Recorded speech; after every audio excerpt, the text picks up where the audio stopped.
¿Alguna vez te has detenido a pensar qué es lo que realmente oculta el rugido de una tambora sinaloense cuando estalla el corrido de dos caballos que marcaron el destino de un estado entero? Seguramente has cantado a grito herido esa letra que dice, el 19 de marzo, presente lo tengo yo. La has escuchado en las bodas, en los palenques y en las madrugadas donde el alcohol parece borrar las fronteras entre el mito y la realidad. Pero hoy te voy a pedir que hagas un ejercicio de honestidad conmigo. Olvida el ritmo pegajoso, olvida la melodía que te hace mover el pie, y prepárate para sumergirte en un pozo de sombras, traición y verdades que han estado enterradas por más de un siglo bajo el polvo seco de San José de Mocorito. Porque lo que los músicos te cuentan es una historia de gloria, pero lo que la tierra sinaloense guarda es una crónica de ejecución, de sabotaje genético y de una humillación tan profunda que los dueños del dinero en 1923 prefirieron borrarla con sangre antes que aceptarla con honor. Hoy, en este espacio donde desollamos las leyendas para ver la carne y el hueso, no venimos a entonar versos. Venimos a realizar una autopsia histórica. Vamos a viajar a una Sinaloa que todavía olía a pólvora de la revolución. Una tierra donde un apretón de manos era un contrato de vida o muerte, pero donde la ambición de unos cuantos convirtió una carrera de caballos en el asesinato financiero de una casta entera.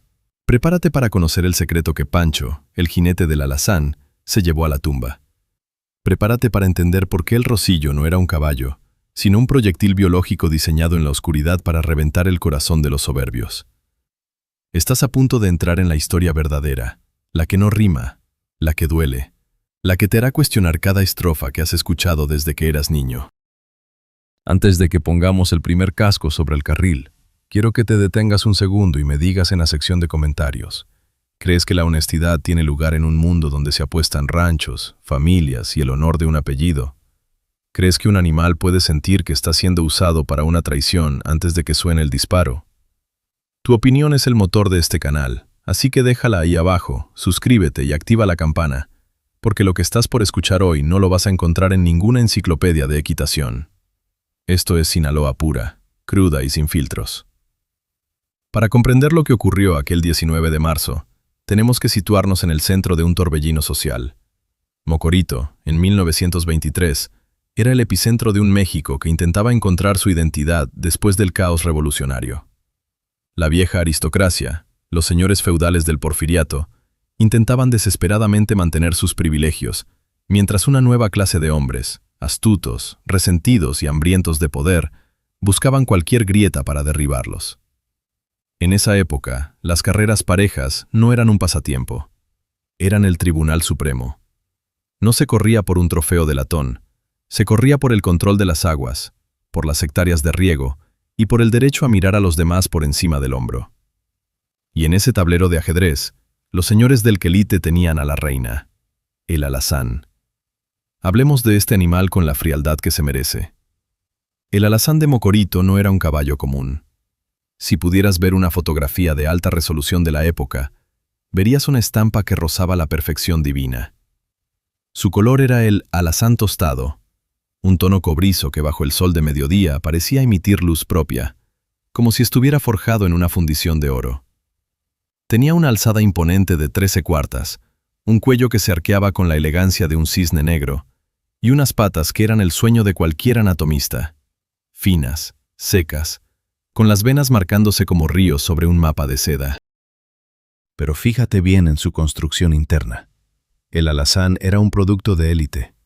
Sus dueños habían invertido miles de pesos en traer sementales de Texas, descendientes directos de los primeros quarter horses que estaban revolucionando la velocidad en distancias cortas.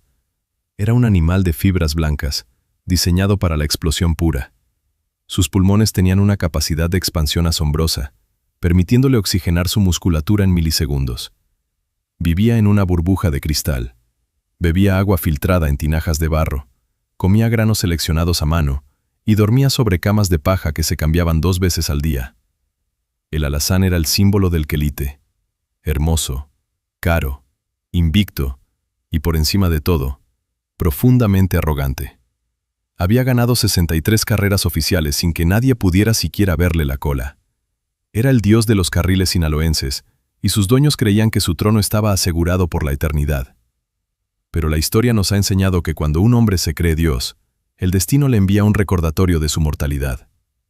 Y ese recordatorio llegó a Mocorito en un remolque de madera vieja, cubierto por una lona manchada de aceite y tirado por una camioneta que parecía pedir clemencia en cada subida de la sierra. De ese remolque bajó el Rosillo. El contraste era casi insultante. Si el alazán era el sol, el Rosillo era una tarde gris de neblina. Era un caballo más bajo, con un pelaje moteado que mezclaba pelos blancos, rojos y negros de una forma caótica, dándole un aspecto cenizo, casi sucio. A simple vista, el Rosillo no tenía nada que hacer en un carril de competencia. Sus cañas parecían demasiado cortas, su cuello era recto y tosco, y su mirada no era la de un competidor, era la de un sobreviviente. Venía de las tierras altas de Sonora, de un lugar donde no hay avena de importación ni veterinarios de lujo. El Rosillo había crecido esquivando pumas en los barrancos y bebiendo agua de charcos salobres. Sin embargo, aquí es donde la ciencia del desierto humilla a la soberbia del dinero. Don Valente, el hombre que trajo al Rosillo, sabía un secreto genético que el quelite ignoraba. El color rosillo en los caballos mesteños no es solo una mancha, es un indicador de lo que se llama hibridismo vigoroso. Estos animales poseen una densidad ósea que supera en un 30% a la de los pura sangre de exposición. Sus huesos no son porosos, son sólidos como el hierro de una vía de tren. Pero el verdadero arma secreta del Rosillo estaba escondida en su abdomen, un vaso de un tamaño anormal. En los caballos de gran esfuerzo, el vaso actúa como un banco de reserva de glóbulos rojos. Cuando el animal detecta el peligro o el disparo de salida, el vaso se contrae y lanza una inundación de hemoglobina a la sangre, aumentando la capacidad de transporte de oxígeno de forma masiva. El Rosillo era, literalmente, un motor de combustión interna con un tanque de reserva de óxido nitroso biológico. La llegada de este cuaco de arado a Mocorito fue recibida con carcajadas en la plaza principal. Los apostadores del quelite se burlaban abiertamente. «Trajeron una mula moteada para correr contra nuestro rey», gritaban mientras servían botellas de coñac francés. Pero don Valente, con su sombrero de palma y sus botas desgastadas, no decía nada. Dejaba que la soberbia hiciera su trabajo. Dejaba que el orgullo de los ricos inflara las apuestas a niveles nunca antes vistos en la historia de México. Fíjate en la psicología de la trampa. Don Valente se encargó de que el Rosillo no fuera cepillado. Le dejó el pelo erizado y permitió que se cubriera de polvo. Quería que los espías del quelite reportaran un animal débil y mal alimentado. Y lo logró. Los dueños del alazán, creyéndose los más astutos del mundo, cayeron de cabeza en la emboscada. Empezaron a poner sobre la mesa no solo dinero, sino las escrituras de sus propiedades más valiosas. El trato se cerró para el 19 de marzo, el día del santo patrón de Mocorito, San José. Lo que no sabían los del quelite es que San José no iba a proteger su dinero ese día. Iba a ser el testigo de su ejecución. En las semanas previas a la carrera, Mocorito se transformó. Miles de personas bajaron de la sierra y subieron de la costa.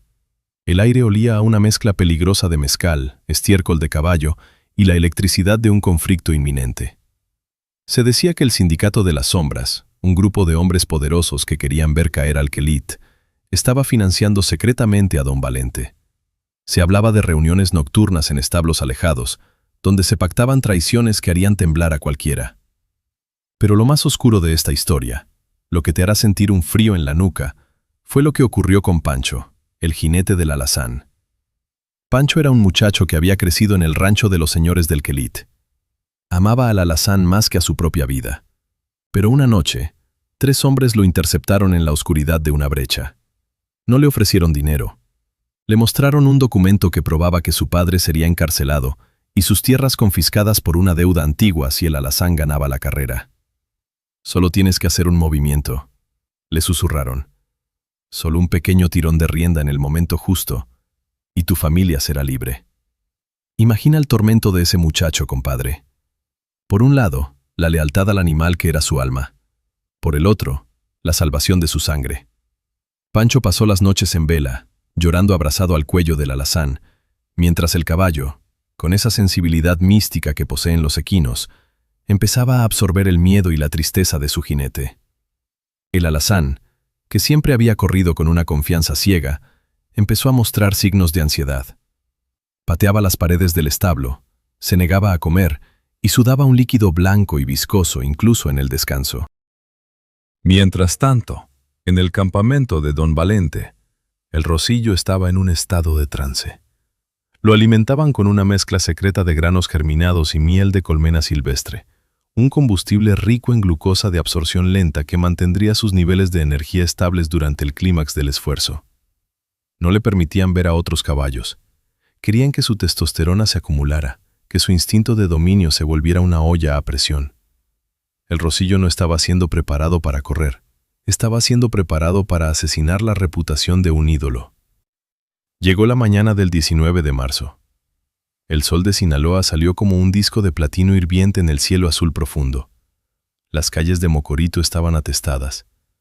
La banda tocaba sin descanso, pero la música no lograba ocultar la tensión que se sentía en cada esquina. Los hombres apretaban las cachas de sus pistolas y los ojos se buscaban con desconfianza. En el carril de San José, una franja de tierra compactada de 300 metros, se iba a decidir el destino de Sinaloa. El alazán salió al paseo de exhibición como un rey que va a su coronación. Su pelaje brillaba tanto que dolía verlo. Caminaba con un paso elegante, levantando las patas con soberbia, mientras Chuy Valenzuela, el jinete oficial, trataba de ocultar el temblor de sus manos bajo los guantes de seda. La gente del quelite gritaba, tiraba sombreros al aire y mostraba fajos de billetes que representaban fortunas enteras. Creían que el resultado ya estaba escrito en las estrellas. Detrás de él, casi pidiendo permiso, apareció el Rosillo. Se veía pequeño, opaco, con una manta de yute que cubría su lomo. Toño el Güero, el jinete elegido por Don Valente, iba montado sin espuelas, casi recostado sobre el cuello del animal, susurrándole cosas en una lengua que nadie entendía.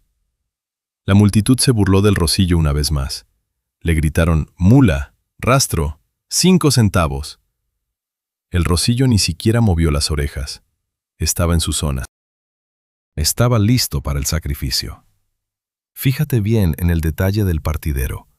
En 1923 no había cajones automáticos de acero. Eran puertas de madera operadas por hombres. El juez de salida, un viejo de mirada gélida que ya había sido comprado por el Sindicato de las Sombras, levantó la bandera roja. El silencio que cayó sobre Mocorito en ese instante fue algo sobrenatural. 10.000 personas se quedaron mudas al mismo tiempo. Se podía escuchar el resoplido rítmico de los caballos, el siseo del aire entrando en sus pulmones inmensos y el latido del corazón de Sinaloa golpeando contra las costillas de la tierra. El alazán pateó la puerta, bufando de impaciencia, quemando su adrenalina en movimientos inútiles. Sus pupilas estaban dilatadas, reflejando la multitud y el sol. El Rosillo estaba inmóvil como una estatua de granito. Sus patas traseras estaban hundidas un par de centímetros en la tierra, cargando su centro de gravedad hacia atrás, como un resorte de camión comprimido al máximo. ¡Pum! El disparo de la pistola rasgó el aire denso de la tarde. Lo que sucedió en el primer milisegundo de la carrera desafió todas las leyes de la física y las expectativas de los expertos. El alazán salió disparado con una potencia de fuego, con una explosión de fibras blancas que le dio una ventaja inicial de medio cuerpo. Su arranque fue estético, perfecto, digno de un manual de Kentucky. La grada de los ricos estalló en un rugido de victoria anticipada. ¡Ahí va el rey!, gritaban. Pero el Rosillo, compadre, el Rosillo no saltó hacia arriba para ganar inercia. El Rosillo se deslizó paralelo al suelo. Usando esa anatomía de cuartillas cortas de la que te hablé, no desperdició ni un gramo de energía en el movimiento vertical. Sus cascos, duros como piedras, encontraron una tracción absoluta en la tierra de Mocorito. Mientras el alazán volaba por el aire en su primer salto, el Rosillo ya había dado 2 pasos cortos y potentes sobre la superficie, convirtiendo cada kilo de su peso en velocidad pura hacia adelante. A los 50 metros, la ventaja del alazán se evaporó. Los 2 caballos se emparejaron en una danza de muerte y polvo. El ruido de los cascos golpeando la tierra compactada era como el bombardeo de una artillería pesada. La espuma blanca del alazán, cargada de toxinas por el estrés de la traición de su jinete, volaba por el aire y manchaba el pelaje cenizo del Rosillo. Iban nariz con nariz, hombro con hombro, dos titanes de vapor disputándose el derecho a la eternidad. Fíjate en lo que ocurrió a mitad del carril. Pancho, sintiendo el aliento del Rosillo a su lado, sintiendo cómo ese animal de 5 centavos se negaba a quedarse atrás, recordó la amenaza sobre su padre. Sus manos, involuntariamente, se tensaron sobre la rienda derecha. Fue un movimiento de milímetros, invisible para los jueces y para la multitud, pero letal para el alazán. El caballo sintió el tirón, sintió el desequilibrio en su eje de empuje y, por un instante, su trayectoria dejó de ser lineal. El alazán tuvo que gastar una energía preciosa en corregir su dirección, y en ese nivel de competencia, 1 milisegundo de corrección es 1 kilómetro de distancia. Lo que pasó en los últimos 100 metros es lo que la canción intenta capturar, pero que solo los que estuvieron allí comprendieron realmente. No fue solo una carrera de velocidad. Fue el colapso biológico de un sistema y el triunfo de una genética de supervivencia. El alazán empezó a ahogarse en su propia sangre. El Rosillo apenas estaba empezando a usar la reserva de glóbulos rojos de su vaso. La meta estaba ahí, una raya de cal blanca sobre la tierra roja. El grito de la multitud se transformó en un silencio de terror para unos y de gloria para otros. El Rosillo estiró su cuello moteado en un último esfuerzo que pareció durar una eternidad y cruzó la línea de meta con un cuerpo de ventaja sobre el dios caído del quelite. El impacto visual fue tan cerrado y tan brutal que Sinaloa se quedó en silencio por lo que pareció una hora. Los ricos dejaron caer sus copas, los campesinos se quitaron el sombrero y la historia de Mocorito se partió en dos. El alazán llegó a la meta tambaleándose, con los ojos desorbitados y un hilo de sangre asomando por sus fosas nasales. Pancho se bajó del caballo antes de que éste se detuviera por completo y huyó hacia la maleza, convertido en un fantasma de la traición. Este es apenas el final del primer capítulo, compadre. Porque la carrera de Mocorito no terminó en la meta. Lo que vino después, el descubrimiento de la mano negra en los establos, la ruina de las familias más poderosas de Sinaloa y el destino final de esos dos animales, es lo que vamos a desgranar en la siguiente entrega. Prepárate, porque vamos a entrar en la anatomía del desastre y en la conspiración del sindicato de las sombras. Esto es el alazán y el Rosillo, la verdadera historia, la que tiene sangre en las venas y fuego en el alma. No te muevas de tu asiento, que esto apenas está calentando motores. El polvo que se levantó en San José de Mocorito aquel 19 de marzo de 1923 no fue solo el resultado de 8 cascos golpeando la tierra seca. Fue el residuo de una colisión entre dos galaxias biológicas que nunca debieron cruzarse. Para los miles de espectadores que se agolpaban tras las cercas de madera, lo que tenían enfrente eran simplemente dos animales, uno hermoso como un amanecer de verano y otro opaco como una tarde de tormenta en la sierra. Pero lo que la mayoría ignoraba, y lo que hoy vamos a diseccionar con la precisión de un escalpelo, es que debajo de esos pelajes latían dos filosofías de vida y dos maquinarias de guerra diseñadas con propósitos opuestos. Uno fue creado para la gloria estética y la explosión controlada. El otro fue forjado por el hambre, el frío y las piedras para sobrevivir al fin del mundo. Hablemos primero del alazán de los señores del quelite. Para entender a este animal, hay que comprender la obsesión de los criadores estadounidenses de principios del siglo XX. El alazán no era un caballo nacido del azar. Era el producto de una selección genética despiadada, traída desde las llanuras de Texas y las colinas azules de Kentucky. Sus ancestros eran los primeros ejemplares de lo que hoy conocemos como el caballo de cuarto de milla, animales cuya única razón de existir era recorrer 400 yardas más rápido que cualquier otra cosa con vida sobre la superficie de la Tierra. El alazán poseía una estructura que los anatomistas de la época llamaban hipertrofia funcional. Sus hombros eran macizos, con una inclinación de 60 grados que le otorgaba una amplitud de zancada que cubría metros de terreno en fracciones de segundo que el ojo humano apenas podía registrar. Mira con atención su sistema muscular, porque aquí es donde el dinero de los magnates sinaloenses intentó comprar la inmortalidad. El alazán poseía una concentración anormal de fibras de contracción rápida, esas que en los laboratorios de fisiología llamamos fibras blancas. Estas fibras son el combustible de los velocistas. No necesitan oxígeno para funcionar en los primeros segundos del esfuerzo máximo, sino que operan mediante una explosión química interna de adenosin trifosfato y fosfocreatina. Era, literalmente, un motor de combustión que no necesitaba aire para arrancar. Por eso, en los primeros 50 metros de cualquier carrera, el alazán parecía un rayo de sol que se desprendía de la tierra, dejando a sus rivales sumergidos en un vacío de asombro. Su grupa era ancha, una montaña de músculo que se insertaba profundamente en el fémur, dándole una palanca de empuje que podía levantar el peso del caballo y del jinete como si fueran una pluma flotando en el viento. Sin embargo, la perfección tiene un talón de Aquiles que los señores del Quelit, en su soberbia, prefirieron ignorar. El alazán vivía una existencia de príncipe en una jaula de cristal. Bebía agua de manantial filtrada en tinajas de barro para mantener la temperatura ideal, comía granos germinados seleccionados a mano y dormía sobre camas de paja de trigo que se cambiaban 2 veces al día para evitar que la humedad afectara sus cascos. Esa vida de lujos extremos hizo que sus patas, aunque estéticamente perfectas, fueran biológicamente blandas. Sus cascos nunca habían conocido la dureza del pedernal de la sierra ni el castigo de la piedra laja. Sus tendones, aunque potentes, eran delicados como las cuerdas de un violín de concierto. El alazán era un arma de precisión quirúrgica, pero las armas de precisión tienen la mala costumbre de encasquillarse cuando les entra la arena de la realidad del campo. Del otro lado del carril, el rosillo era una anomalía que desafiaba todos los manuales de la aristocracia ecuestre mundial. Su color rosillo, esa mezcla caótica de pelos blancos, rojos y negros que le daba un aspecto cenizo, casi fantasmal, era la marca indeleble de los caballos mesteños. Eran los descendientes de aquellos animales que los conquistadores españoles abandonaron en los desiertos del norte y que, durante 300 años, se reprodujeron bajo la ley más antigua de la naturaleza, la ley del más fuerte.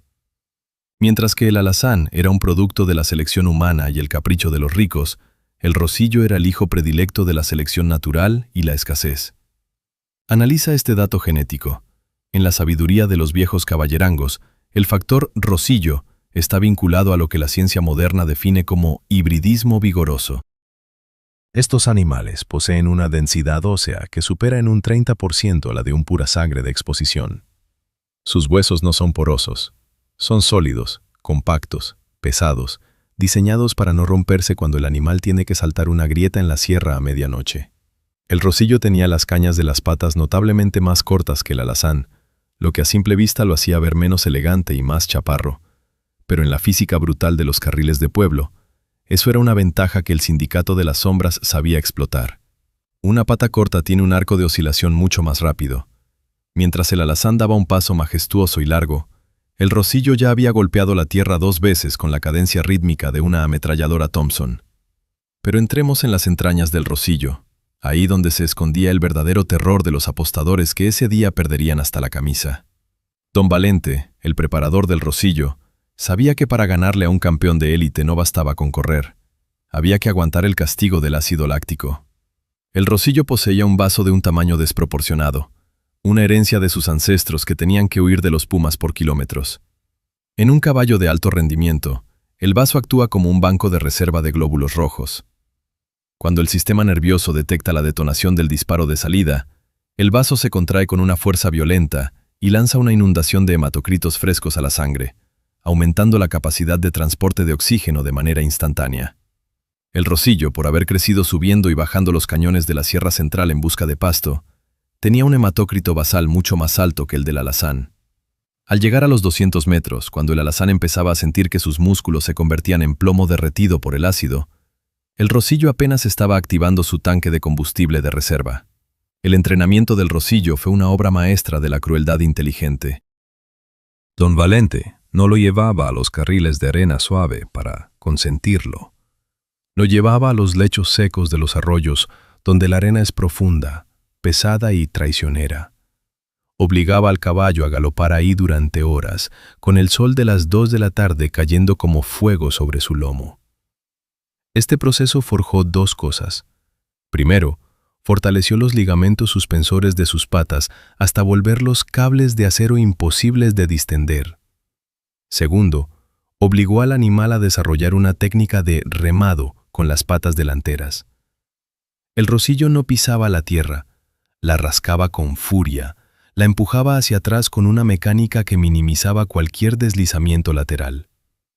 Mientras el alazán corría para ganar, el Rosillo corría para no hundirse, y esa mentalidad de supervivencia lo volvía invulnerable al cansancio psicológico. Hablemos de la termodinámica de aquella tarde fatídica en Mocorito. El clima en Sinaloa durante el mes de marzo puede ser una trampa térmica mortal. El alazán, con su piel clara, fina y su pelaje brillante, absorbía el calor radiante del sol de una manera agresiva. Sus vasos sanguíneos superficiales se dilataban al máximo para intentar enfriar el núcleo del cuerpo, restando un flujo sanguíneo vital a los grandes grupos musculares. Básicamente, el alazán se estaba sobrecalentando antes de que el juez siquiera levantara la bandera. El Rosillo, en cambio, con su pelaje moteado y su piel oscura rica en melanina, poseía una capacidad de termorregulación muy superior. El patrón de color rosillo actúa como un camuflaje térmico, rompiendo la incidencia directa de los rayos solares y permitiendo que la piel respire sin entrar en colapso. Mientras el alazán corría con una temperatura interna de 40 grados, el Rosillo se mantenía estable en los 38. Esos 2 grados de diferencia son, en el mundo de la alta competición, la frontera invisible entre la gloria y el infarto. Y luego estaba el factor mental, ese que los dueños del Kelite olvidaron meter en sus cálculos de oro. El alazán era un animal soberbio, un alfa que se alimentaba de la admiración. Estaba acostumbrado a que los otros caballos bajaran la cabeza cuando él entraba a un corral. Ese ego lo hacía desperdiciar energía en los cajones de salida, relinchaba, pateaba la madera y buscaba intimidar a su rival, quemando miligramos de glucógeno precioso antes de empezar. El Rosillo, por el contrario, era la imagen de la indiferencia. Durante semanas, don Valente lo había sometido a una técnica de privación sensorial y habituación al ruido. El caballo moteado podía estar rodeado de una banda de música y gritos de borrachos, y no movía ni un solo músculo de la cara. Estaba en un estado de hipnosis combativa. Sus orejas no buscaban el ruido, estaban fijas hacia atrás, conectadas únicamente con la respiración del jinete. Era una bomba de tiempo con el reloj detenido, esperando el impacto del percutor. La conexión entre los jinetes y los animales también narraba una historia de contrastes técnicos. Chuy Valenzuela, el hombre sobre el alazán, era un jinete de escuela, elegante, vestido con sedas que costaban una fortuna. Pero Chuy tenía que pelear con el alazán para mantenerlo en línea, para que no se desbocara por su propia soberbia. Toño el Güero, sobre el Rosillo, era una extensión orgánica de la piel del animal. Toño no usaba espuelas de estrella que desgarran los costados. Usaba el contacto del talón y una pequeña espina de cacto oculta en la palma de su mano, diseñada para aplicarla en un punto nervioso del cuello del Rosillo en el milisegundo exacto de la salida. No era una relación de mando, era una simbiosis de ejecución. Toño le susurraba al Rosillo secretos de la sierra, recordándole que ellos dos eran los únicos seres en ese carril que sabían que el mundo, tal como lo conocían, estaba a punto de desaparecer bajo sus patas. La biomecánica del arranque aquel 19 de marzo dejó mudos a los pocos expertos que realmente entendían de física en la multitud. Cuando el juez bajó la bandera, el alazán ejecutó lo que su genética de élite le dictaba: un salto vertical masivo para ganar inercia mediante la energía potencial. Sus patas traseras se hundieron en el polvo y lo catapultaron hacia adelante. Fue un movimiento estético, digno de ser inmortalizado en un cuadro de caballería. Pero el Rosillo hizo algo radicalmente distinto. No saltó hacia arriba. El Rosillo se agachó milimétricamente y salió disparado hacia adelante, paralelo al suelo, manteniendo su centro de gravedad en una línea recta perfecta. En términos de eficiencia de energía cinética, el Rosillo le ganó al alazán en la primera micra de segundo de la carrera. Mientras el alazán gastaba energía en subir y bajar su masa de 600 kilos, el Rosillo la usaba toda para romper la resistencia del viento. En los primeros 50 metros, el alazán era una mancha de color canela que parecía levitar sobre el carril. La velocidad punta que alcanzó fue aterradora, rozando los 70 kilómetros por hora. Sus pulmones de 60 litros se expandían con la fuerza de fuelles industriales, pero aquí apareció el sabotaje ambiental que te mencioné antes. El aire de Mocorito estaba cargado de un polvo fino de sílice, una ceniza de la tierra reseca que empezó a irritar las mucosas del caballo de lujo. El alazán, cuyos pulmones estaban acostumbrados al aire puro de los establos ventilados, empezó a producir moco para protegerse, reduciendo drásticamente el área de intercambio de oxígeno en sus alvéolos. El Rosillo, que había pasado toda su vida respirando el polvo de las arreadas y las tormentas de arena de la costa, ni siquiera se inmutó. Sus cornetes nasales eran anchos, rugosos y eficientes, diseñados por la evolución para limpiar el aire antes de que llegara a la tráquea. A los 150 metros, el alazán llevaba todavía un cuerpo de ventaja, y los dueños del Kelite ya estaban preparando los brindis con coñac importado. Chuy Valenzuela sentía la victoria en sus manos, pero entonces notó algo que le heló la sangre. El alazán empezó a ladearse ligeramente hacia la izquierda. ¿Por qué? Porque sus cascos blandos no encontraban un anclaje firme en la tierra dura que se escondía bajo la capa de polvo superficial. Estaba patinando, desperdiciando energía lateral para no perder el equilibrio. El Rosillo, con sus cascos duros como el granito y sus cerraduras de hierro viejo forjadas con una inclinación interna, se enterraba en la pista como un clavo en la madera. Cada zancada del Rosillo era aprovechada al 100% para ganar terreno. Fue justo a la mitad del carril cuando la anatomía del Rosillo dio el golpe de gracia psicológico. Don Valente le había enseñado al caballo a correr con una respiración contenida en los tramos de máxima presión, una técnica que los buceadores llaman apnea dinámica. El Rosillo no jadeaba. Aguantaba el aire por 3 o 4 zancadas, permitiendo que la presión intratorácica estabilizara su columna vertebral de forma interna. Esto le daba una rigidez estructural que le permitía transmitir toda la potencia de sus ancas directamente a las patas delanteras, sin que el tronco del cuerpo oscilara ni un milímetro. El alazán, por el contrario, debido a su fatiga térmica temprana, empezó a serpentear. Su columna vertebral, demasiado flexible por la falta de entrenamiento en terrenos difíciles, absorbía parte de la energía del empuje. Era el duelo entre un chasis de goma de un coche de lujo contra el chasis de acero de un tanque de guerra. En los últimos 100 metros, el ácido láctico hizo su aparición triunfal en los músculos del gran campeón. Sus fibras blancas, esas que le dieron la ventaja inicial, se saturaron por completo. El alazán empezó a sentir que sus patas pesaban toneladas de plomo. Sus ojos se inyectaron en sangre, y su lengua, esa cinta rosada que buscaba desesperadamente una molécula de oxígeno, empezó a colgar por el lado de la boca.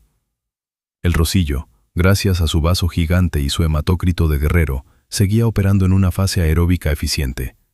Sus músculos todavía tenían combustible limpio en las mitocondrias.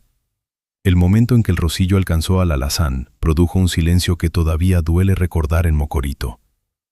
No fue una pasada violenta, fue una transición matemática e inevitable. El Rosillo se puso al lado del alazán y lo miró de reojo. Los caballos son animales que huyen del dolor por instinto de preservación. El alazán estaba sufriendo una agonía física que su vida de lujos no lo había preparado para enfrentar. Al ver que el animal moteado, al que él consideraba inferior, no solo lo alcanzaba, sino que parecía no estar sufriendo lo más mínimo, el espíritu del alazán se quebró de forma definitiva. No fue que sus patas no pudieran correr más, fue que su cerebro decidió que la lucha no valía el dolor de la ruptura. El alazán se entregó, bajó el ritmo apenas una fracción de milímetro, y en ese nivel de competencia, 1 milímetro es una vida de distancia. El Rosillo cruzó la meta no por un milagro divino ni por suerte, sino por una superioridad biomecánica, ambiental y psicológica absoluta. Cuando se detuvieron al fondo del carril, el contraste anatómico era el resumen perfecto de la historia que los ricos no quieren que sepas. El alazán estaba cubierto de una espuma blanca y viscosa que salía de todos sus poros, una señal inequívoca de un colapso metabólico sistémico. Sus patas temblaban como si fueran de gelatina y sus ojos estaban vidriosos, fijos en la nada. El Rosillo, por su parte, tenía apenas un ligero sudor en el encuentro y el cuello. Su frecuencia respiratoria volvió a la normalidad en menos de 2 minutos. Había corrido la carrera que destruyó un imperio, y parecía que solo había salido a dar un paseo dominical por la sierra. Pero lo más terrible de este análisis no es la derrota física del alazán. Lo más duro fue lo que don Valente descubrió esa misma noche, cuando el silencio se apoderó de Mocorito y las sombras del sindicato empezaron a cobrar sus deudas. Mientras todos lloraban o celebraban, el viejo se acercó al alazán, que yacía en su establo de seda. Le revisó los cascos y vio que el animal estaba sangrando por dentro de la lámina del pie. El caballo de los millones había corrido con el alma rota y los pies destrozados por una tierra que, simplemente, no lo reconocía como suyo. El alazán no fue el villano de esta historia. Fue la víctima colateral de una soberbia humana que creyó que el dinero podía ignorar las leyes inmutables de la biología y la física de la tierra sinaloense. Y mientras el Rosillo descansaba en la oscuridad de su corral de madera, masticando un poco de alfalfa amarga que sabía a gloria, en las sombras de los hoteles de Mocorito se empezaba a tejer la verdadera conspiración final. Porque el alazán no perdió solo por la anatomía superior del Rosillo. Perdió porque hubo manos humanas que jugaron con su destino mucho antes de que el sol saliera aquel 19 de marzo. Hubo susurros en los pasillos, hubo intercambios de maletines y hubo una mano negra que preparó el escenario para que el ídolo cayera de la forma más dolorosa posible. Pero esa historia, la de la traición de los jinetes, la de los jueces comprados y la de la desaparición misteriosa de los protagonistas días después de la carrera, es la materia prima de lo que está por venir. Prepárate, porque lo que sigue te va a quitar el sueño. Vamos a entrar en los establos de la traición, donde se decidió que el quelite no solo perdería sus tierras, sino su honor para siempre. Vamos a descubrir por qué en Mocorito se dice que el diablo mismo bajó a cobrar una apuesta que nadie recordaba haber firmado. La intriga apenas está alcanzando su punto de ebullición. Esto es, la leyenda del alazán y el Rosillo, la crónica de una ejecución planificada que cambió a México. Fíjate bien, que el capítulo 3 está a la vuelta de la esquina y la sangre todavía está fresca en el carril. Si creías que lo que te he revelado sobre la anatomía y la furia biológica de estos dos titanes era suficiente para comprender la tragedia de Mocorito, prepárate, porque ahora vamos a descender a los sótanos de la historia, ahí donde la sangre se mezcla con el lodo espeso de la traición organizada. Porque en aquel lejano 1923, Sinaloa no solo era una tierra de hombres valientes y horizontes infinitos.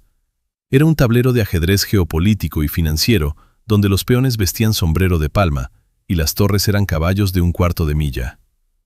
Lo que hoy vamos a desgranar es la crónica que el corrido apenas susurra entre líneas, la parte que los señores del quelite quisieron enterrar bajo 7 llaves de oro para ocultar su propia estulticia. La existencia de un sindicato de las sombras, que no buscaba el triunfo de un caballo, sino la decapitación financiera de una casta entera. Fíjate bien en la arquitectura del poder de aquella época, porque para entender el tamaño del engaño, primero hay que entender el tamaño de la soberbia que lo alimentó. Los señores del quelite no eran simples ganaderos con fortuna, eran la monarquía absoluta de la región del Ébora. En sus manos apretaban el destino de las cosechas, el flujo de las aguas de riego y las deudas que mantenían a miles de ejidatarios con la cabeza agachada. Su caballo, el alazán, no era un simple animal de carreras, era el brazo armado de su estatus social, una extensión de su apellido. Cada vez que el alazán cruzaba la meta dejando atrás a sus rivales por varios cuerpos de ventaja, los del quelite le recordaban al pueblo que ellos eran los elegidos por la genética y por Dios para mandar. Pero el poder absoluto, compadre, siempre incuba una envidia absoluta, y en los rincones más oscuros de Culiacán y Mazatlán se empezó a gestar una conspiración que usaría la misma arrogancia de los magnates como la soga perfecta para colgarlos en la plaza pública. El plan no nació en un corral de ordeña, sino en oficinas de techos altos, con ventiladores de aspa que cortaban el aire denso y pesado de la capital sinaloense. Un grupo de hombres, a los que la historia oficial ha preferido no ponerles rostro ni nombre para evitar represalias generacionales, decidió que el reinado del quelite debía terminar aquel 19 de marzo. Sabían perfectamente que no podían ganarles en el terreno de la política ni de las armas, porque los del quelite tenían los rifles, los jueces y los votos comprados. Tenían que atacarlos en su único punto ciego, su fe fanática en la invencibilidad del alazán. Para lograrlo, necesitaban fabricar un caballo de Troya, un animal que no proyectara ni una pizca de peligro, pero que en su interior ocultara el motor de un demonio. Ahí es donde entra la figura de Don Valente y la construcción quirúrgica de la leyenda del Rosillo. Analiza con cuidado la maestría del engaño que Don Valente ejecutó. La llegada del Rosillo a Mocorito fue una coreografía perfecta de la humildad fingida y la miseria calculada. No llegó escoltado por jinetes de gala ni en remolques climatizados.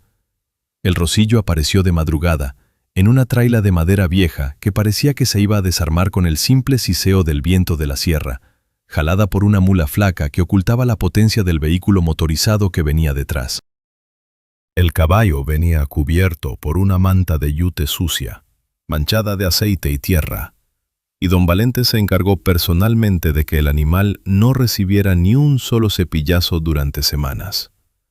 Cuando bajaron al Rosillo frente a los ojos de los curiosos, la gente se tapaba la nariz y se reía por lo bajo. El caballo se veía opaco, con el pelo erizado por el frío del viaje y con una delgadez en las berijas que sugería una enfermedad terminal. Era, a los ojos de cualquier experto de cantina, un animal de desecho, un cuaco de arado que no aguantaría ni el primer impacto de los cascos contra la tierra. Ese fue el primer anzuelo que el Sindicato de las Sombras lanzó al agua. Sabían que los del Quelite eran adictos a la superioridad. Mandaron espías a revisar a la competencia y cuando estos regresaron con el reporte, la mansión de los magnates se llenó de carcajadas que se oían hasta la iglesia. «Es una mula moteada», informaron los espías entre risas. «Tiene las cañas cortas, el ojo triste y camina como si le doliera el alma. Don Valente ha perdido el juicio o simplemente viene a regalar lo poco que tiene». Al escuchar esto, la soberbia de los señores del Quelite entró en una fase de delirio. Cayeron de cabeza en la trampa biológica y psicológica. Empezaron a subir las apuestas a niveles que rayaban en la locura. Ya no aceptaban pesos. Empezaron a exigir hectáreas de tierra fértil, cabezas de ganado de registro y el control absoluto de los pozos de agua que abastecían a la región. El sindicato, operando a través de una red de prestamistas, comerciantes y hombres de paja, aceptó cada centavo y cada escritura. Estaban apostando sobre seguro, porque ellos no estaban jugando a la suerte. Ellos habían diseñado el escenario del crimen. Fíjate bien en la ingeniería del sabotaje geológico, porque aquí es donde la ciencia del desierto humilló a la arrogancia del dinero. En las 3 noches previas al 19 de marzo, mientras el pueblo de Mocorito dormía bajo los efectos del mezcal de la feria, hombres pagados por el sindicato trabajaron en el carril de San José bajo una oscuridad absoluta. Utilizando el pretexto de estar ayudando a nivelar la pista para los festejos, realizaron una manipulación del subsuelo digna de una obra de minería. En el carril de la izquierda, el carril que por un sorteo amañado le tocaría al alazán, excavaron una franja de 10 centímetros de profundidad. Retiraron la tierra compacta y la sustituyeron por una mezcla de arena sílica y bentonita, una arcilla industrial que tiene la capacidad de absorber la humedad del ambiente y expandirse, creando una superficie que a la vista parece firme, pero que bajo una presión de 500 kilos se comporta como una esponja elástica. Técnicamente, esto era una trampa de succión de energía cinética. El alazán, con su zancada de pura sangre diseñada para el rebote elástico, dependía de la tercera ley de Newton. Para cada acción, debe haber una reacción igual y opuesta del suelo. Al pisar el carril saboteado con bentonita, el suelo absorbía el impacto en lugar de devolverlo. Sus patas se hundirían apenas 4 o 5 milímetros más de lo normal, pero en una carrera de 300 metros, eso obligaba al corazón del animal a trabajar un 25% más solo para sacar el casco del fango invisible. El Rosillo, en cambio, corría por el carril derecho, el cual fue compactado con rodillos de piedra caliente hasta dejar la tierra con la densidad del granito. Cada gramo de potencia que el Rosillo generaba en su grupa se convertía íntegramente en velocidad pura, sin pérdida de tracción. Los señores del Quelite, en su infinita arrogancia, nunca se bajaron de sus camionetas para tocar la tierra con las manos. Ellos solo veían el horizonte de su propia gloria, ignorando que el suelo bajo sus pies ya los había sentenciado. Pero la conspiración no se limitó al terreno físico. El sindicato sabía que un caballo tan potente como el alazán podía superar incluso una pista pesada si su jinete lo forzaba al límite del sacrificio. Por eso, el siguiente objetivo fue Pancho, el jinete estrella de los del Quelite. Pancho era un muchacho de manos prodigiosas, un jinete que hablaba con los caballos en un lenguaje de tensiones milimétricas y susurros al oído. Pero Pancho tenía un flanco débil que el sindicato descubrió tras hurgar en los archivos de las casas de juego de la frontera. Su padre era un ludópata que le debía la vida a un casino clandestino en Nogales. Una semana antes de la carrera, Pancho recibió una visita en la oscuridad de su establo. No le ofrecieron oro de entrada. Le mostraron una fotografía de su padre con un revólver apuntándole a la sien.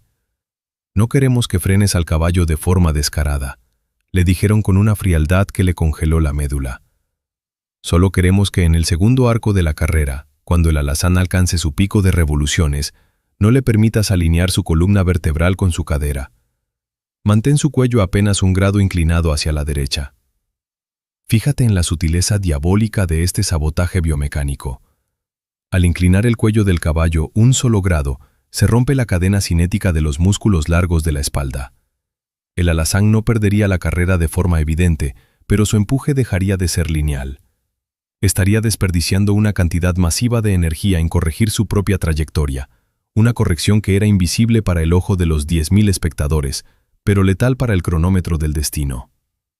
Pancho, atrapado en una pesadilla donde tenía que elegir entre el animal que amaba y la vida de su padre, aceptó la traición. Su alma se fracturó en ese momento, y esa fractura se transmitió al alazán.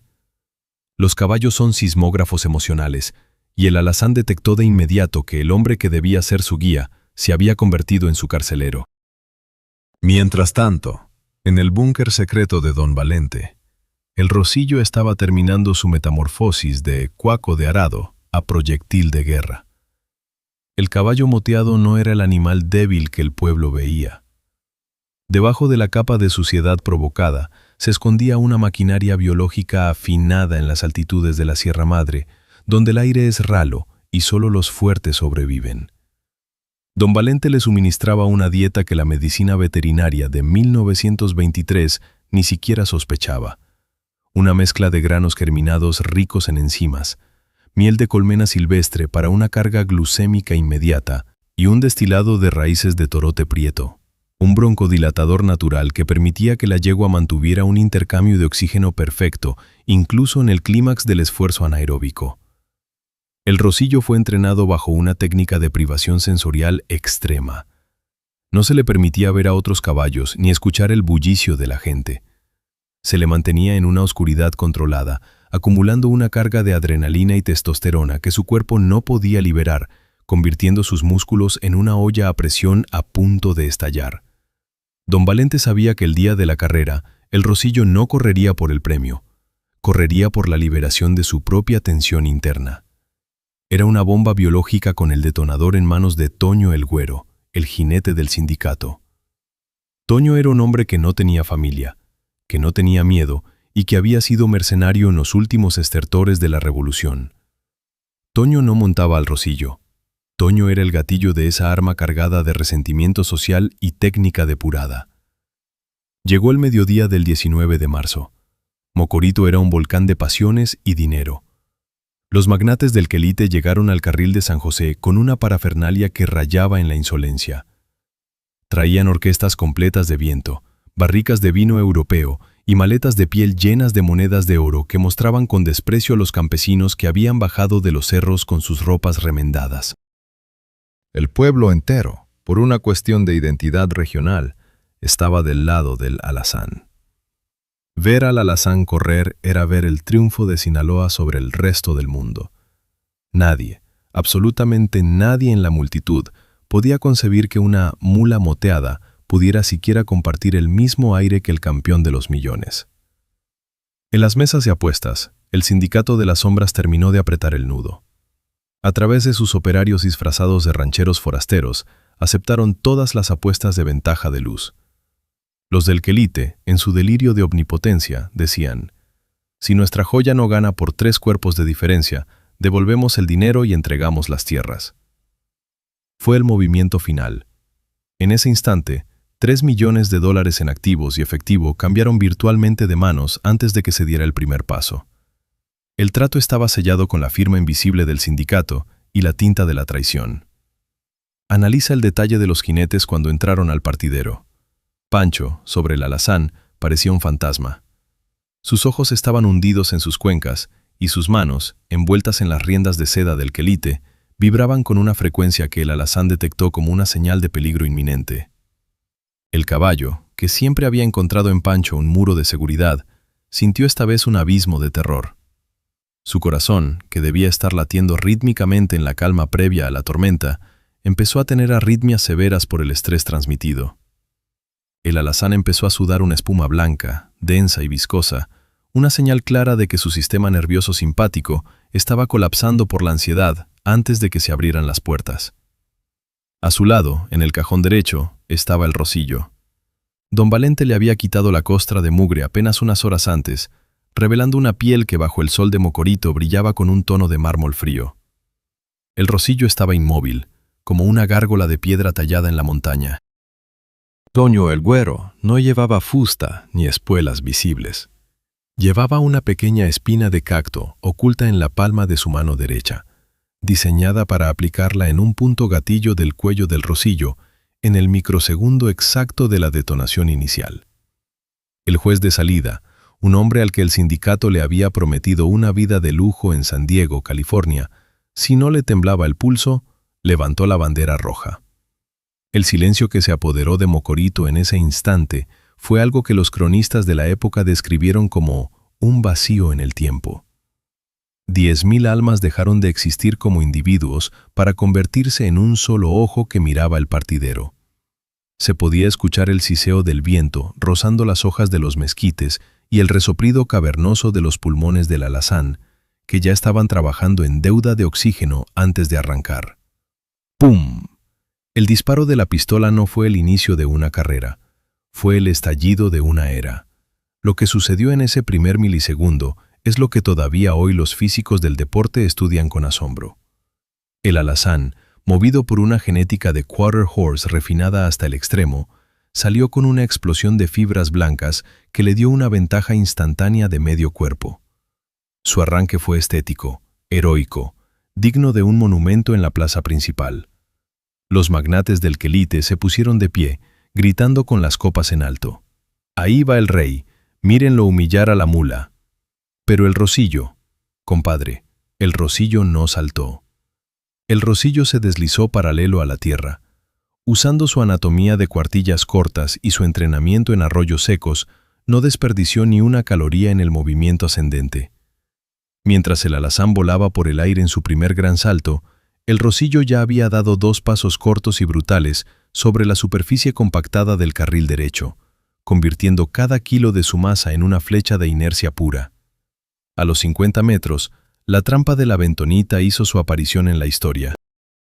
El alazán, tras su espectacular salto inicial, aterrizó con sus patas traseras en la zona donde la arcilla absorbía el impacto. El caballo sintió que el suelo se convertía en arena movediza. No hubo el rebote esperado. Sus tendones se estiraron hasta el punto del desgarro para intentar sacar los cascos de la tierra succionadora. En ese preciso instante de debilidad física, Pancho cumplió con su pacto de sangre. Tiró apenas 3 milímetros de la rienda derecha. El alazán, que estaba entregando hasta la última gota de su energía por el hombre que lo montaba, sintió que su eje de gravedad se rompía. Su trayectoria dejó de ser un vector perfecto.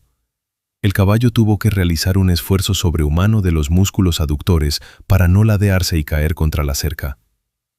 Ese esfuerzo de corrección, invisible para la multitud, fue el que agotó su reserva final de glucógeno. El alazán miró hacia su derecha y vio lo que ningún rey espera ver jamás. La mula moteada no estaba detrás, estaba a su lado, y no estaba corriendo, estaba ejecutando una sinfonía de velocidad mecánica. El Rosillo, sobre su pista dura como el acero, aprovechaba el 100% de su potencia. Toño el Güero le aplicó la espina en el cuello y el Rosillo liberó la carga de adrenalina que llevaba semanas acumulando en la oscuridad. Sus patas golpeaban la tierra con la frecuencia y la violencia de una ametralladora en el frente de batalla. A los 200 metros, la carrera entró en la dimensión de la leyenda shakespeariana. El alazán, a pesar del suelo esponjoso, a pesar de la traición de Pancho y a pesar del colapso de sus fibras blancas, sacó una fuerza que no era biológica, era una fuerza de honor ancestral. Se negó a aceptar que su mundo se acababa. Su corazón se expandió hasta presionar físicamente sus pulmones, y con un grito animal que desgarró el ruido de la banda, empezó a ganar terreno centímetro a centímetro. Sus ojos estaban inyectados en sangre por la presión intracraneal masiva. Logró emparejarse nuevamente con el Rosillo. En ese momento, en la mitad del polvo de Sinaloa, los 2 caballos se miraron a los ojos por una fracción de segundo. El alazán vio en el Rosillo la fría mirada de un verdugo que no siente nada. El Rosillo vio en el alazán la nobleza del mártir que prefiere la muerte antes que la deshonra. Fue entonces cuando el sindicato de las sombras dio el golpe final a través de la física del suelo. En los últimos 50 metros, el carril izquierdo se volvió aún más inestable debido a la humedad que el calor del sol extraía del subsuelo bentonítico. El alazán dio un paso en falso, su pata trasera izquierda patinó en el lodo invisible que se escondía bajo la arena, y se escuchó un chasquido que el jinete Pancho sintió en su propia columna. La cadera del alazán se desplazó. El Rosillo, impasible, dio 3 zancadas finales que sonaron como disparos de fusil sobre la pista compactada y cruzó la meta con un cuerpo de ventaja. El grito que emergió de la multitud no fue un grito de alegría, fue un aullido de muerte que recorrió todo Sinaloa. El mito se había roto. El dios había caído. Los señores del quelite dejaron caer sus copas de cristal de bacarat. El vino tinto se mezcló con el polvo de la pista, dibujando charcos que parecían la sangre del caballo derrotado. Habían perdido sus ranchos, sus aguas, sus nombres y su lugar en el tiempo. Todo se había evaporado en 15 segundos por la voluntad de un sindicato que entendió que la inteligencia y la maldad siempre derrotan a la belleza y al dinero cuando la pista está marcada. Pero fíjate bien en el final de este acto, porque aquí es donde la realidad se vuelve más cruda que cualquier ficción. Don Valente y Toño el Güero no esperaron a que los jueces dictaran el veredicto oficial, ni a que se disipara el polvo. Mientras el caos se apoderaba de Mocorito, mientras los apostadores del quelite empezaban a desenfundar sus pistolas buscando a quién culpar de su ruina, el remolque del Rosillo ya estaba saliendo del pueblo por caminos secundarios hacia las montañas de Durango. El sindicato de las sombras ya tenía a sus contadores en las mesas de apuestas, recogiendo el oro y desapareciendo entre la multitud enfurecida. Esa misma noche, en el carril de San José, se descubrió la trampa de la bentonita. Los hombres del pueblo excavaron y encontraron la mezcla húmeda que había succionado las patas del alazán. Pero ya no había a quien reclamar. Pancho, el jinete traidor, desapareció de la faz de la tierra esa misma madrugada. Algunos dicen que el sindicato lo llevó a Texas para darle una vida nueva, pero los que conocen la calaña de los hombres de las sombras dicen que Pancho nunca llegó a la frontera. Dicen que su cuerpo fue el último pago de una deuda que no se cancela con dinero. Lo único que quedó en el carril fue el cuerpo del alazán. El gran campeón yacía en el polvo, con la cadera destrozada y los ojos fijos en el cielo estrellado de Sinaloa, como si le estuviera preguntando al universo por qué la lealtad de los hombres es más frágil que una hoja seca en el desierto. Esta fue la verdadera caída del quelite. No fue una derrota deportiva, fue una ejecución biotecnológica planificada desde la envidia y el cálculo frío. Pero lo que el sindicato no calculó, lo que nadie en Mocorito imaginó, fue que el Rosillo no era simplemente una herramienta desechable. Un animal que ha sido usado para la traición y que ha sentido el dolor de un rival noble, guarda un rencor que la tierra termina por cobrar. Acomódate bien en la silla y aprieta los dientes, porque hemos llegado al momento en que la física de la traición y la biología del sacrificio se funden en un solo borrón de polvo sobre la tierra de Mocorito. Olvida todo lo que has escuchado en las grabaciones de los grupos norteños. Olvida la alegría de la tambora. Lo que vamos a narrar ahora es una ejecución de 15 segundos. Vamos a entrar en un espacio donde el tiempo no se mide por el reloj, sino por las pulsaciones de 2 corazones que estaban a punto de reventar. En este cuarto capítulo, vamos a vivir la carrera desde la médula, desde el intercambio gaseoso de los pulmones y desde la fractura del alma de un caballo que nació para ser rey y fue sentenciado por los hombres. Prepárate para analizar la métrica del desastre, zancada a zancada, en la carrera más amarga que Sinaloa ha parido en toda su existencia. Fíjate en la atmósfera de aquel 19 de marzo de 1923. Eran exactamente las 4 de la tarde.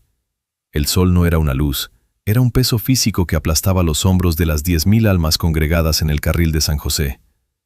El aire estaba estancado, cargado de una electricidad estática que hacía que el pelo de los caballos se erizara antes de entrar al partidero. En las orillas del carril, el murmullo de la multitud era un sonido sordo, una frecuencia de baja intensidad que los animales detectaban como el rugido de un depredador inmenso. Los magnates del Quelite, en su delirio de superioridad, habían ordenado que la banda tocara El Niño Perdido.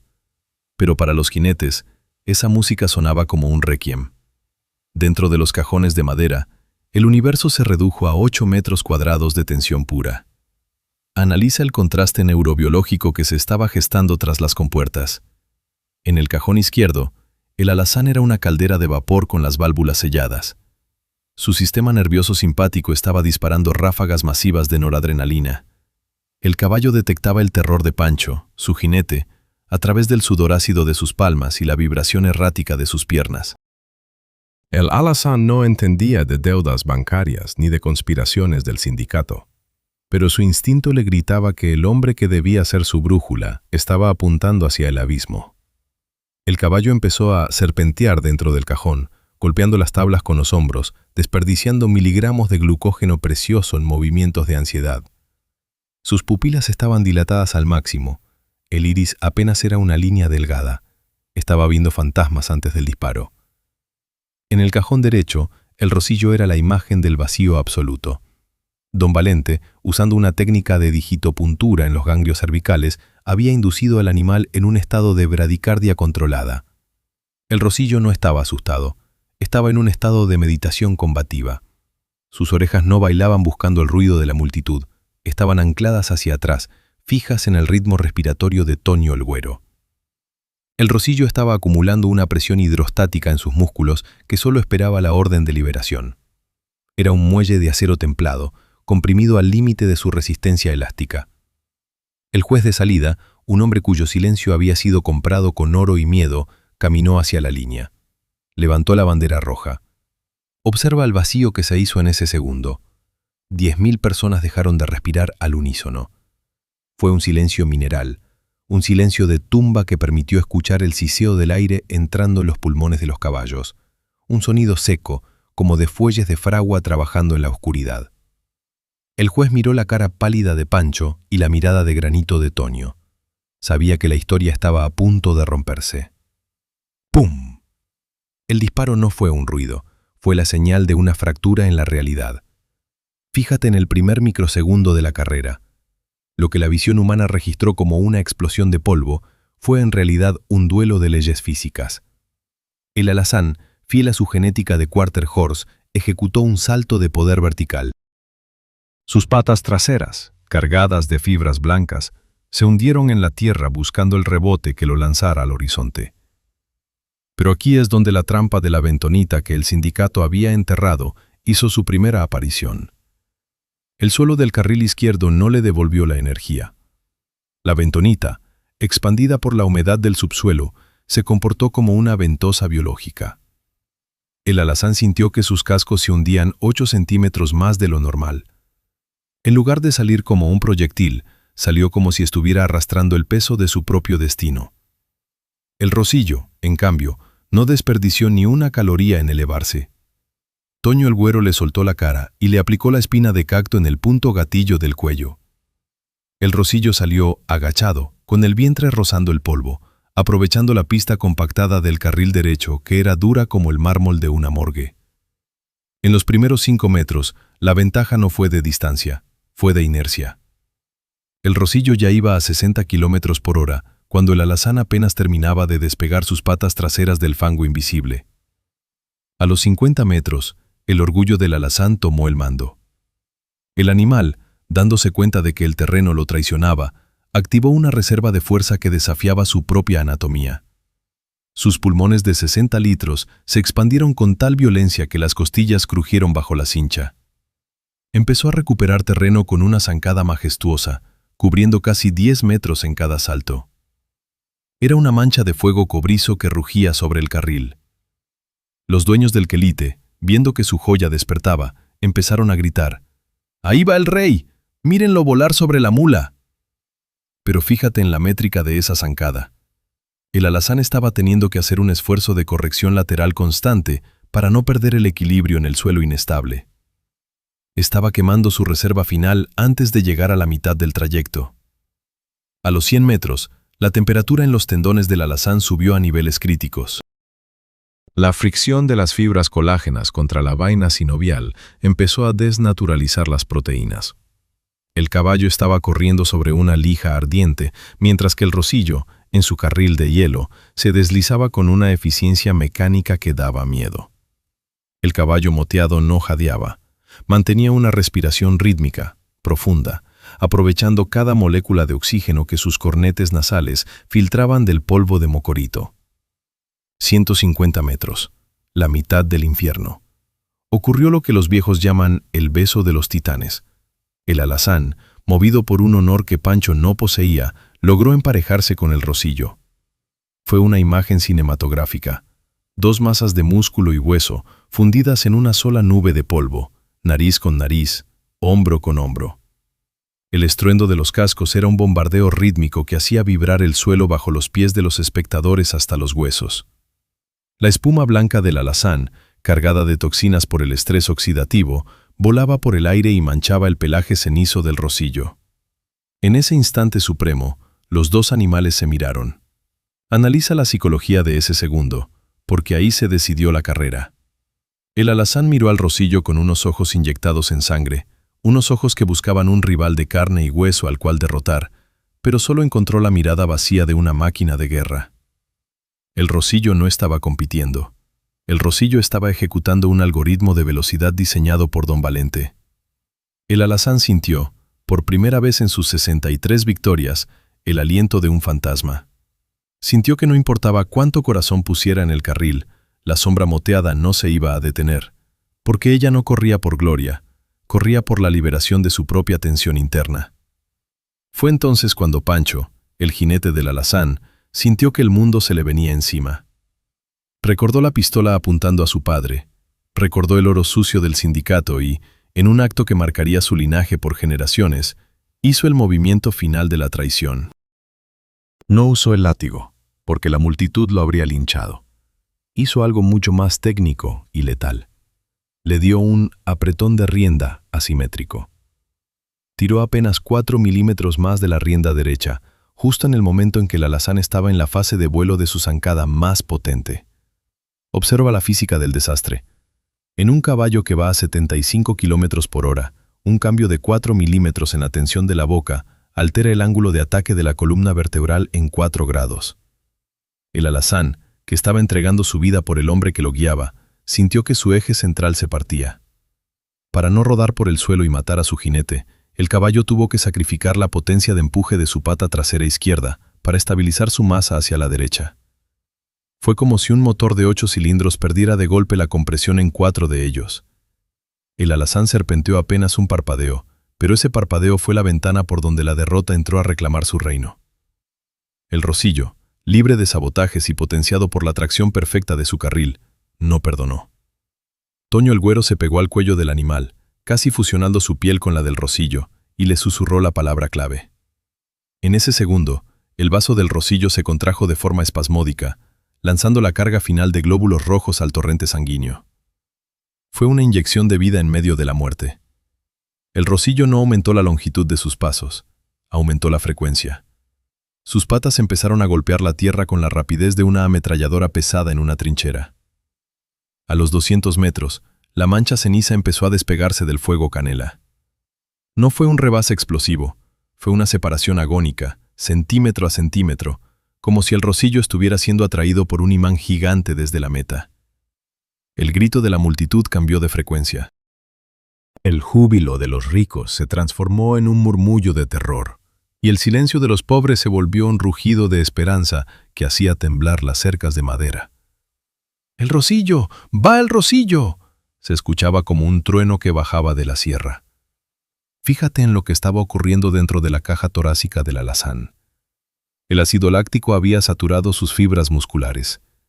El pH de su sangre había bajado tanto que las proteínas motoras ya no podían contraerse. El caballo estaba entrando en lo que la ciencia forense animal llama colapso metabólico agudo. Su corazón latía a 230 pulsaciones por minuto, un ritmo que amenazaba con desgarrar el miocardio. Pero el alazán se negaba a rendirse. Su cerebro, movido por una nobleza que los hombres del quelite nunca entenderían, le ordenaba seguir.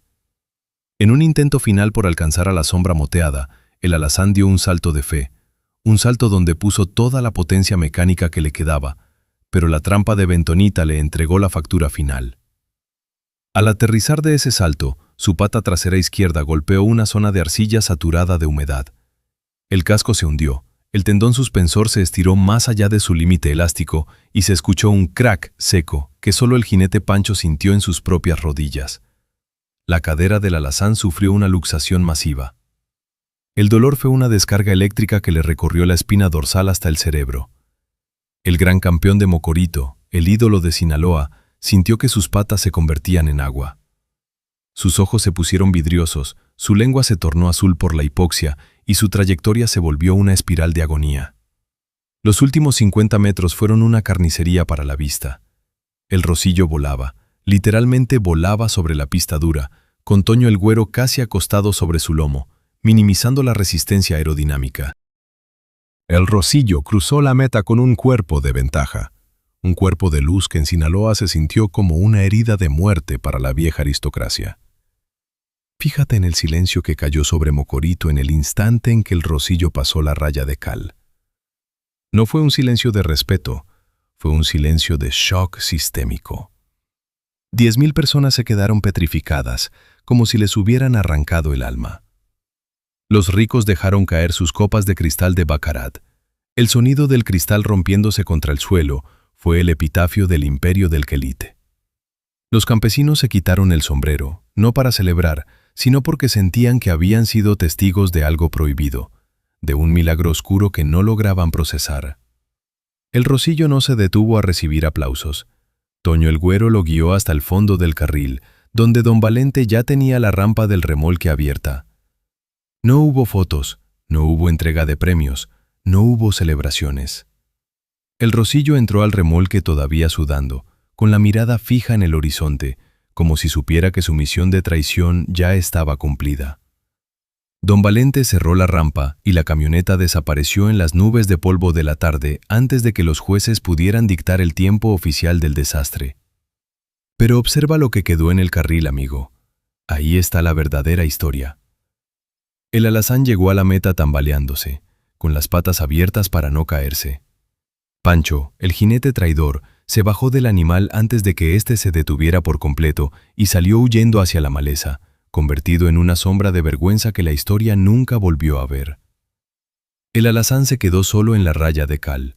Sus patas temblaban violentamente, su pecho subía y bajaba con una frecuencia aterradora, y de sus fosas nasales empezó a manar un hilo de sangre roja y brillante, signo de una hemorragia pulmonar por esfuerzo inducido. El caballo miró hacia donde se había ido el Rosillo, soltó un relincho que sonó como un suspiro de alivio y se desplomó pesadamente sobre el polvo de Sinaloa. Los dueños del quelite corrieron hacia su inversión, pero no para ayudarlo, sino para ver cuánto dinero podían salvar. Cuando el veterinario jefe lo revisó, dio el veredicto que sepultó la fortuna de la familia. Tiene la cadera destrozada, los tendones rotos y el corazón reventado. No volverá a ponerse en pie. Los magnates, ciegos de rabia, empezaron a gritar buscando a Pancho, buscando a don Valente, buscando a alguien a quien dispararle su frustración, pero solo encontraron el silencio de los perdedores. Esa noche en Mocorito, el sindicato de las sombras ejecutó los cobros. Se llevaron el oro de las mesas, las escrituras de los ranchos y los derechos de agua de las acequias.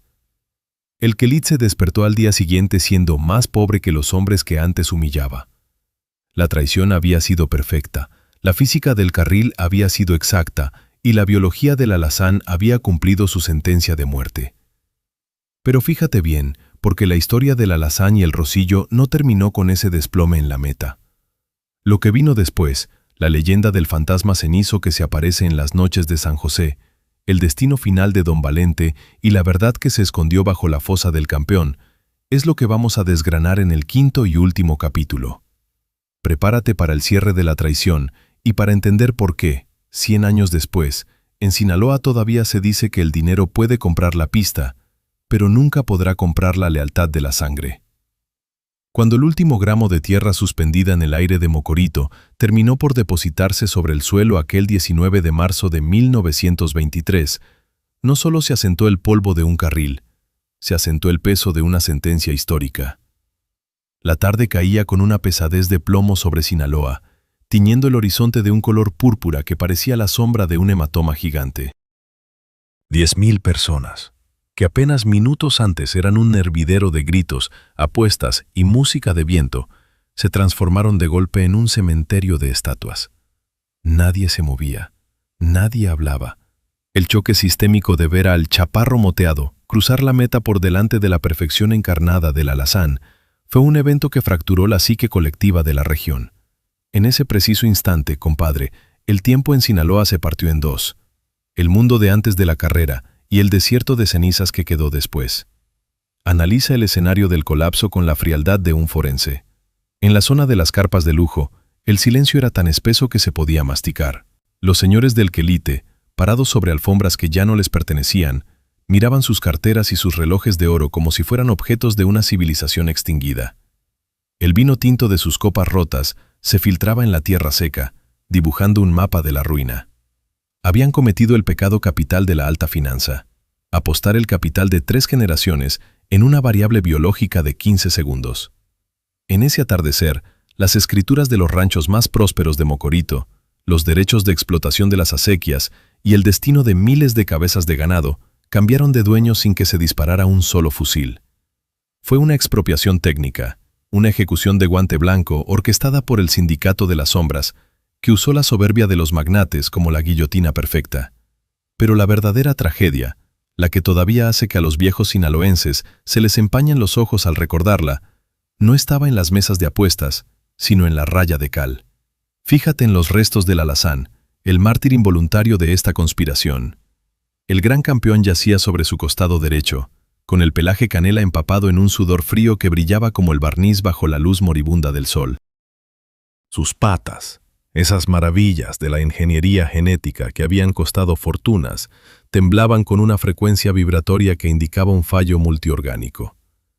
De sus fosas nasales ya no salía aire, salía una espuma rosácea y densa, signo inequívoco de un edema pulmonar masivo, provocado por la rotura de los capilares alveolares bajo una presión sanguínea inhumana. La ciencia forense equina nos dice que el alazán no murió simplemente por el esfuerzo. El alazán murió por una contradicción biológica. Su cerebro le ordenó correr a un ritmo que su cuerpo, saboteado por la bentonita del suelo y la rienda traidora de Pancho, no podía sostener sin desgarrarse. El corazón del alazán, una bomba que durante años fue el motor más eficiente del norte de México, sufrió una rotura del miocardio. Se dice en las crónicas secretas que cuando el veterinario jefe del quelite se arrodilló a su lado, escuchó un sonido sordo dentro del pecho del animal, como si un cable de acero se hubiera reventado bajo tensión.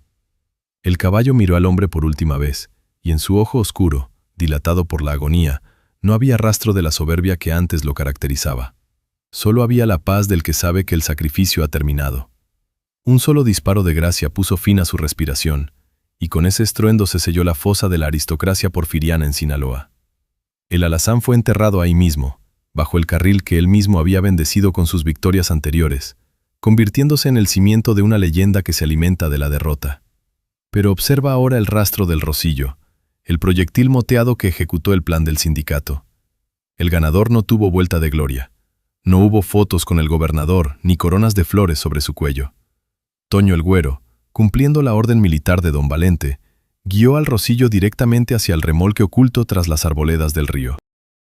El Rocío entró a la caja de madera con la cabeza gacha, todavía vibrando por la descarga de adrenalina que su vaso hipertrofiado había inyectado en su sangre.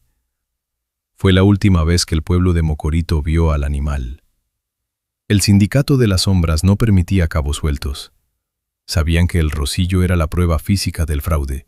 Sus cascos, endurecidos artificialmente, y su sangre, alterada por la dieta química de don Valente, eran evidencias que los del quelite buscarían para impugnar el cobro de las apuestas.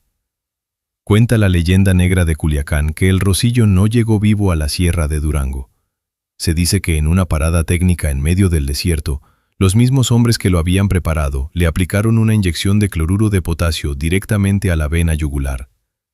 El Rosillo, el caballo que humilló al imperio, fue eliminado de la faz de la tierra para que nadie pudiera estudiar nunca su secreto. Sus restos fueron calcinados y sus cenizas esparcidas por el viento del Pacífico. El Rosillo fue un mercenario biológico, un animal diseñado para un solo acto de destrucción que, una vez cumplido, perdió su derecho a existir. Ganó la carrera más grande de la historia, pero su premio fue el anonimato de una muerte silenciosa en la oscuridad de la carretera. Ahora, dirige tu mirada hacia los protagonistas humanos, porque la justicia de la tierra es mucho más cruel que la del hombre.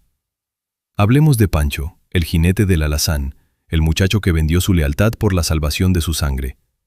Pancho huyó de Mocorito esa misma noche, antes de que el polvo de la pista terminara de ensuciar su ropa de seda. Cruzó la frontera hacia los Estados Unidos, creyendo que el dinero del sindicato y la distancia borrarían la memoria de aquel apretón de rienda asimétrico. Pero el fantasma del alazán lo persiguió por cada pueblo de Arizona y Texas.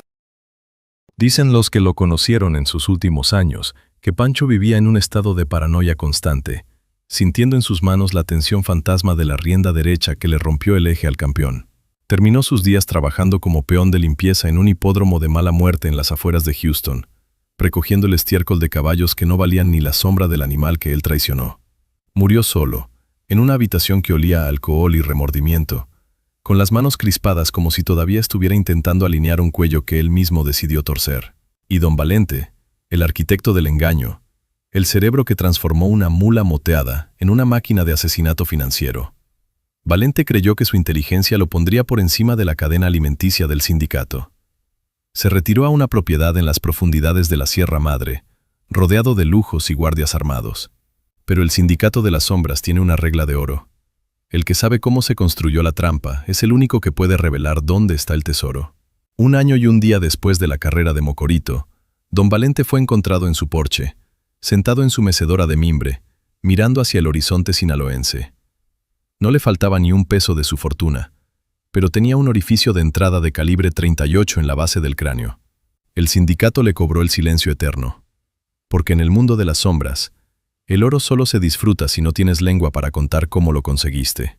Mocorito, por su parte, se convirtió en un pueblo cicatrizado. La caída del quelite provocó un vacío de poder que fue llenado por hombres mucho más oscuros, hombres que aprendieron la lección del 19 de marzo. Aprendieron que el poder no reside en tener el caballo más hermoso, sino en ser el dueño de la pista. Las tierras que antes pertenecían a una sola familia fueron fragmentadas y vendidas por centavos a testaferros del sindicato. El tejido social se rompió. La confianza que sostenía los negocios de palabra en la región desapareció, reemplazada por un cinismo que todavía hoy se percibe en las pláticas de cantina. Los sinaloenses aprendieron que en los carriles, la verdad es una moneda que casi nunca circula. Fíjate ahora en la metamorfosis de la historia hacia la leyenda a través del corrido. ¿Por qué los músicos, al componer la canción que hoy todos cantamos, decidieron ocultar la traición de Pancho y la trampa de la Bentonita? La respuesta es cultural, compadre. En el norte la traición es una mancha tan vergonzosa que contarla en una canción es como invitar a la maldición a entrar en tu casa. Prefirieron convertir un asesinato biológico y geológico en una derrota deportiva. Endulzaron la amargura del alazán diciendo que no pudo ganar porque el Rosillo era más ligero, omitiendo que el Rosillo era más ligero porque corría sobre un suelo de concreto mientras el alazán se hundía en el fango de la ambición humana. El corrido es la máscara que Sinaloa se puso para poder seguir celebrando sus fiestas sin tener que mirar hacia abajo y ver la sangre que todavía supura el carril de San José. Pero si escuchas con atención el ritmo de la tambora sinaloense en esa pieza específica, notarás algo extraño. El compás no es un compás de alegría. Es un pulso obsesivo, martillante, que imita la frecuencia cardíaca de un animal en colapso metabólico. Cada golpe del tambor grande es el sonido de los cascos del alazán intentando desesperadamente encontrar tracción en la Bentonita. La música guarda la verdad que la letra decide callar. El corrido del alazán y el Rosillo es, en realidad, una autopsia musical de un mundo que murió aquel 19 de marzo de 1923. Hoy, cuando atraviesas Mocorito y pasas por el sitio donde estuvo el viejo carril, el aire se siente distinto. Los pobladores evitan hablar del tema con los extraños, pero entre ellos se murmura que en las noches de viento caliente se puede escuchar un relincho que no es de este mundo. No es un relincho de victoria, sino un sonido de asfixia y vergüenza que sube desde el suelo, desde donde yacen los huesos del gran campeón Canela. Dicen que el espíritu del alazán sigue corriendo esa pista infinita, buscando una revancha que la historia nunca le dará. Porque en el juicio de la eternidad, los caballos siempre son inocentes y los hombres siempre son los verdugos. Esta leyenda nos deja una lección final que quiero que te grabes en la médula, compadre. En el norte de México, el caballo no corre solo con las patas. El caballo es el espejo del alma de quien lo cría y de quien lo monta. Cuando el dinero y la traición se meten en medio de la pista, la física de la velocidad se ensucia con la química de la decadencia. El alazán y el rosillo no fueron enemigos. Fueron víctimas de un sistema que prefirió sacrificar la nobleza de la sangre para saciar el hambre de unos cuantos hombres sin rostro. Espero que esta crónica te haya erizado la piel tanto como a mí al desenterrar sus secretos, compadre. Porque al final de la jornada, la vida es como una carrera de 300 metros. Puedes ganarla con maña, puedes ganarla con traición, pero solo podrás dormir en paz si la ganaste con honor. Y en Mocorito, aquel 19 de marzo, el honor fue el único que no cruzó la meta. Has llegado al final de esta brutal y dolorosa historia en tu canal favorito. Gracias por quedarte conmigo hasta el último suspiro, por acompañarme en este viaje al corazón de la oscuridad sinaloense. Si esta leyenda del alazán y el rosillo te movió las entrañas, si sentiste la injusticia del polvo en la garganta, déjame un comentario con la palabra sangre, dale un like con toda tu fuerza y suscríbete para que no te pierdas la próxima entrega. Porque todavía quedan muchos mitos que diseccionar, muchas verdades que sacar del olvido, y muchas historias que los músicos prefirieron cantar en lugar de contar. Fíjate bien en lo que aparece ahora mismo en tu pantalla. No te vayas todavía, porque ahí te espera otra crónica de caballos, balas y hombres de palabra que te va a dejar sin aliento. Haz clic ahora mismo, compadre. Te veo del otro lado de la cerca, donde la verdad corre libre y la historia no tiene dueño. Vámonos, que el camino es largo y la noche apenas empieza. ¡Hasta la próxima!